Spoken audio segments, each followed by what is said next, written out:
Welcome to Newcastle Family History Society podcast. The Newcastle Family History Society, located on Awabakal land in Newcastle, New South Wales, Australia, provides support for those interested in family history. And welcome once again to Felonious Females, a series uncovering the real stories of women who shaped Australia's colonial past, not through politics or power, but through resilience, rebellion and survival.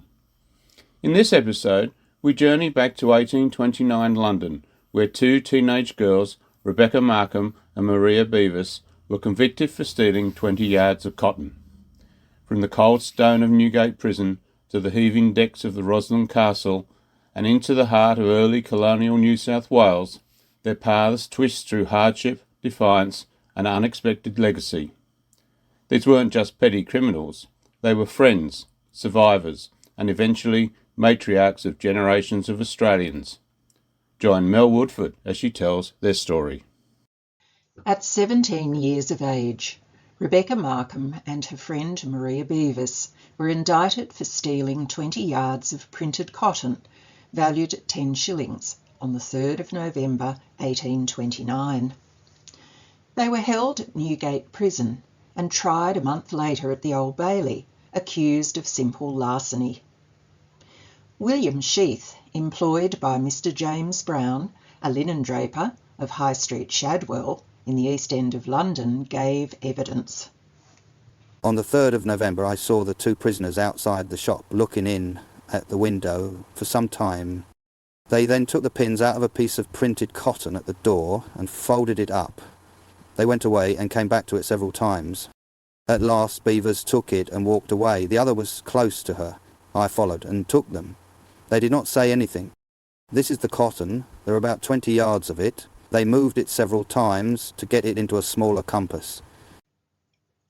Rebecca and Maria, both London girls from around the same area, were found guilty of the crime and sentenced to 7 years transportation. After their trial, they returned to the infamous Newgate Prison to await their transfer to the convict ship Roslyn Castle. According to the surgeon, William Conborough Watt, who we first met in the Newcastle Family History Society Felonious Females podcast entitled The Mutinous Misses of the Roslyn Castle, the first women from Newgate embarked on the 29th of January, followed by a 2nd and 3rd division of prisoners until all were on board by the 9th of February in readiness for the ship's departure from the Downs in southeastern England on the 3rd of March 1830. Some of the women were in very poor condition upon arrival, as the winter weather had been particularly severe. Many of the prisoners from Newgate had catarrh, and those who'd travelled from prisons further afield were transported on open coaches for up to 150 miles in very inclement weather, whilst shackled in chains. Some were reported as having chilblains and frostbite. Maria found herself on the surgeon's sick list, suffering from dyspepsia, or an upset stomach, from the 9th until the 30th of March. Rebecca appears to have fared much better, as she is not mentioned by the surgeon in his journal. Of the 128 prisoners, 19 women were treated, including the 3 women on board who shared the name of Anne Smith. They were treated for a variety of ailments, including catarrh, pneumonia, hepatitis, jaundice, syphilis, a variety of fevers, in addition to the dyspepsia experienced by Maria. It appears that Surgeon Watt, a Scot in his mid-30s, did his best to ease their suffering and ensured that they were well cared for throughout the journey. The ship arrived on the 29th of June, and we learn that all the women, save one, came ashore in Sydney on the 10th of July in reasonably good health and spirits. That one exception was a woman who required some weeks of hospitalisation. The impending arrival of the prisoners had been announced in the Sydney Gazette, and applications were sought via the government notice on Thursday the 1st of July, inviting families in need of servants to apply to the office of the Principal Superintendent of Convicts by the 8th. In this way, a good many of the female convicts were assigned straight from the ship. Rebecca Markham was assigned to James Tobin of Castlereagh Street, Sydney. We find, noted against her name in the original documents, the comment that she wished to marry James Connick, one of the crew, so it appears that she may have formed some sort of relationship during the voyage out from England. We find no further mention of James in the documents about Rebecca, however. Maria Beavis was assigned to John Beattie of Erskineville, who had arrived as a private in the 73rd Regiment on the Dromedary in 1809 at the age of 23. Beattie and his wife had 8 children at this time, ranging in age from a babe in arms to a 16-year-old. Maria's calling as nursery maid must have been a blessing to the family. And so the partners in crime, who'd been friends in London possibly since childhood, companions in jail, and also on the long voyage to New South Wales, parted company as they began their new lives in the colony as assigned convicts. In August 1833, Maria received her ticket of leave to stay in the Sydney area, and by December 1836 she had also received her certificate of freedom. We hear little of Maria for a while after this. Perhaps she'd settled well into her assignment with the Beattie family. Rebecca, on the other hand, was sent to the Parramatta Female Factory 3rd class for 6 weeks not long into her assignment for being drunk and abusive. Whether she was returned to the household of James Tobin after that is uncertain, but we do know that she was present at the Parramatta Female Factory for the riot of February 3rd, 1831, as she was given a colonial sentence and sent to Newcastle for 3 years on the 5th of March for mutinous and outrageous conduct, along with 27 others similarly charged.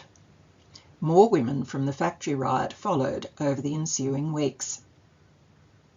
A good many of the women from the Roslyn Castle too had found their way from their first assignment back to the Parramatta Female Factory 3rd class. The police incidents report on page 3 of the Sydney Gazette of the 31st of August 1830 provides us with a picture of the situation. It will be remembered that some time back the women, by the Lucy Davidson, occupied no small share of attention. Their fame, however, has been completely eclipsed by those who arrived in the Roslyn Castle. A great number are already in the factory, while several others have been suffered to return to their services with an admonition from an idea that, being newcomers, they were ignorant of the existing regulations for the preservation of good order among that class of our community. Once in Newcastle, Rebecca was assigned to Edward Priest on the 20th of September, most likely having spent the previous 7 months involved in making, mending and/or washing clothes in the female section of the jail. Priest was a blacksmith who had himself received a colonial sentence to Newcastle in 1817. At the time Rebecca was assigned to him, his family consisted of his wife, Elizabeth, 6 daughters ranging in age from 5 to 15 years, and 2 sons, 3 and 9. More children were to follow. In late June of 1832, an application to marry was granted by the Reverend Wilton of Newcastle for Rebecca Markham, aged 19, and Henry Dyer, aged 34, to wed in Christchurch. Anne Priest, Edward's eldest daughter, was one of the witnesses to the marriage.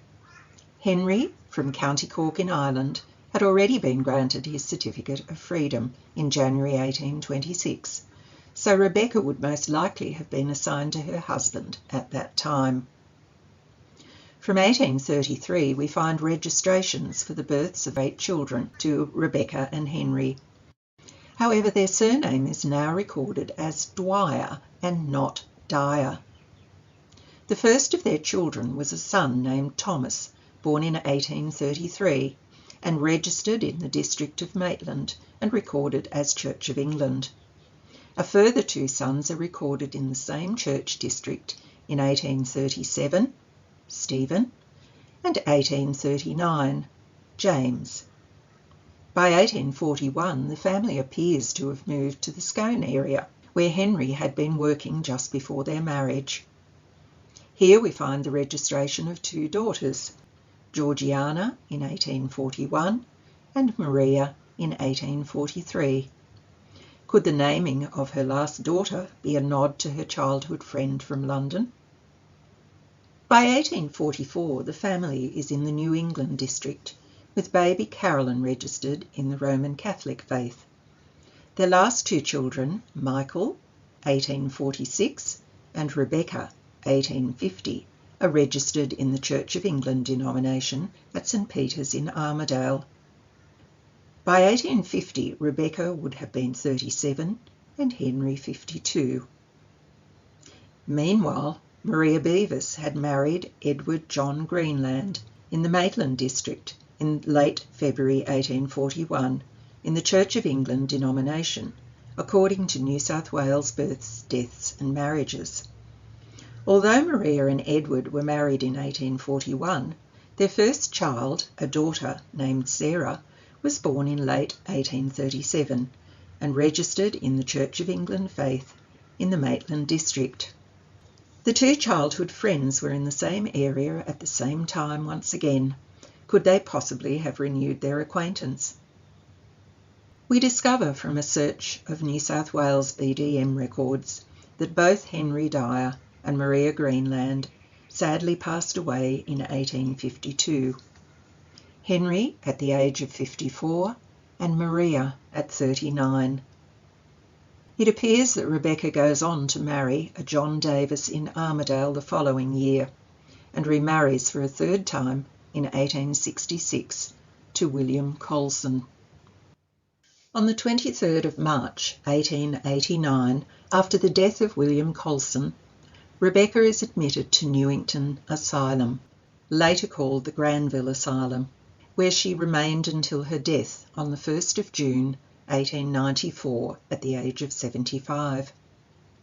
The director of the asylum notes that she was buried by friends and listed the known details of her relatives as first son, Stephen Dwyer, Gundawindi, Queensland, second son, James Dwyer, Moonby, near Tamworth, first daughter, Georgina Butler, Inverell, second daughter, Maria Gay, Armidale.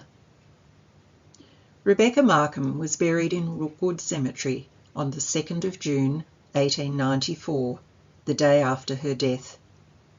A location is marked on the Rookwood Cemetery map for a Rebecca Colson, but no headstone marks her grave. Both women left a family legacy which can be traced today through the names of their children and grandchildren. Maria Beavis Greenland's two daughters had 10 children each, 20 grandchildren for Maria, who sadly never met her. Daughter Sarah, born in 1837, married William Nugent and had 6 daughters and 4 sons. Family names in Maitland, Sydney, Bathurst and Wellington, New South Wales include Townsend, Lang, Collins, Acton and Patterson. Daughter Eliza married Joseph Manell and had 6 daughters and 4 sons, just like her sister Sarah. Family names in Sydney, Grenfell and Tamworth include Lamb, Blaxland and Park. Rebecca Markham Dwyer's 4 sons and 4 daughters had many children, some of whom Rebecca may have known. Daughter Georgiana had 12 children, likewise daughter Carolyn. Rebecca had 10. Family names in Armidale, Tamworth, Bundarra, Inverell, Newcastle and Warwick, Queensland include Fishlock, Reddit, Bartlett, Chapman, Spinks, Jones, Gay, Lowe, Swanton and MacLeod. And so, 2 teenagers from the East End of London unknowingly became the matriarchs of generations of Australians. Some 200 years further on, we remember the partners in crime, Maria Beavis and Rebecca Markham, who were convicted of taking 20 yards of cotton material and transported to our shores. From a stolen bolt of cotton to lives interwoven with the early fabric of a nation, Rebecca Markham and Maria Beavis remind us that behind every criminal record lies a human story, a story of youth, of friendship, of transformation. They arrived in chains, but they left behind descendants, communities, and memories that still echo nearly 200 years later. Thank you for joining us for this episode of Felonious Females, and look out for more in this series. You've been listening to Newcastle Family History Society podcast.